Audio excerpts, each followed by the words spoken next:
My name's Brian McKenzie. I'm an Associate Professor of Entrepreneurship here at Cal State East Bay. My background is as a working entrepreneur. I came to university, to academia life, late in life. So the experience of being a working entrepreneur and then becoming a student later in life really taught me the importance of experiential learning.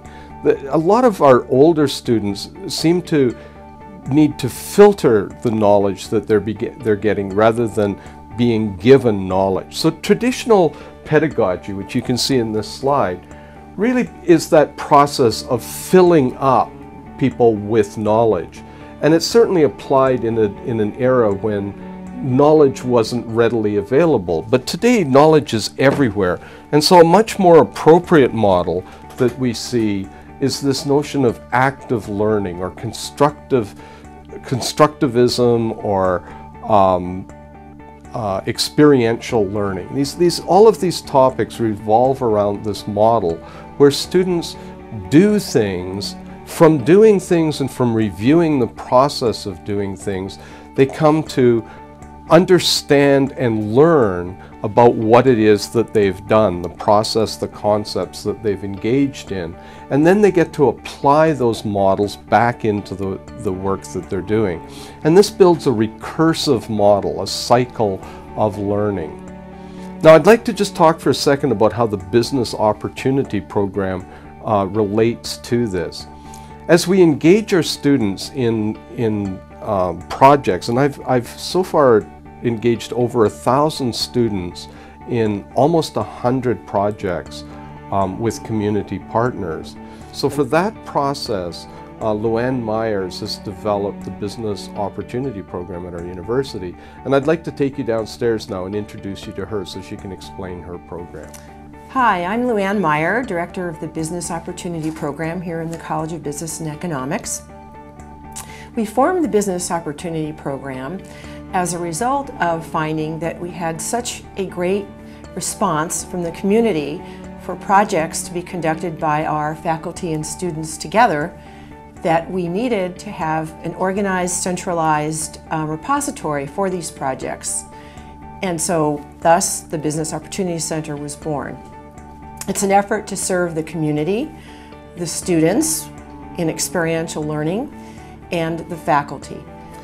The students are terrifically involved in their projects, and it's just a delight to watch them come alive as they perform their consulting tasks. An example of this is a recent project that we did for an independent local cafe called Patty's for Mr. Patty Iyer. So Patty, I thought we'd just kind of talk through the process of the consulting project from your point of view. Mm-hmm. So as I recall, the first step was you coming to class, and what was that experience like? It was a very fascinating experience. I was talking to Luann, who's the thing, and I was like, hey, you know, I want to approach your students about this kind of projects that I have in mind, and what do you think? And she said, sure. And next thing you know, it was facilitated, and it was a very innovative experience for me, and I loved presenting it, and there was a lot of, it was just great to see that fresh outlook coming through, you know. Great.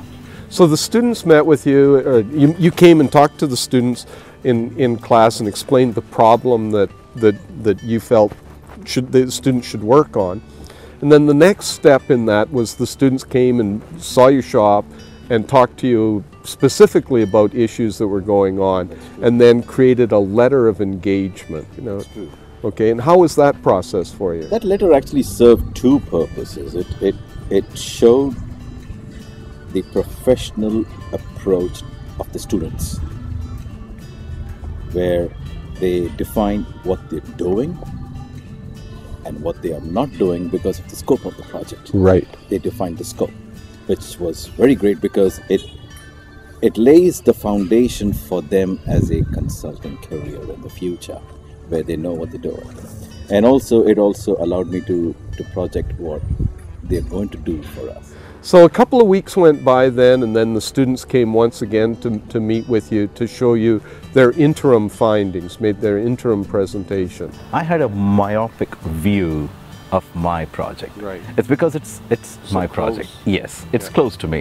But then here was a total outside project. The person coming through and doing a presentation that really opened my eyes. And hence that shifted a little bit during the interim presentation as to, you know what, that might be a viable approach. Okay. It's if someone is very passionate about what they're doing, they cannot think outside the box. Right. So you need someone else to think outside the box and say, hey, you're doing right or you're doing wrong. Right. So again, 3 weeks went by, and then the final contact you had with the students was their final presentation, where you came and we had a boardroom setting. Could you tell us what you felt of that? It worked out very good. It was very professional. It was very professionally done, very professionally presented. Our documentation was immaculate. The PowerPoint slides were to the point, and what they suggested and what they had in mind is what we have started to implement right now. And if you were to take a look at the shop right now, kind of the seating arrangement, what they had in mind, Right. how we can maximize the floor and stuff like that. We are working on the product definitions, and we have almost incorporated it.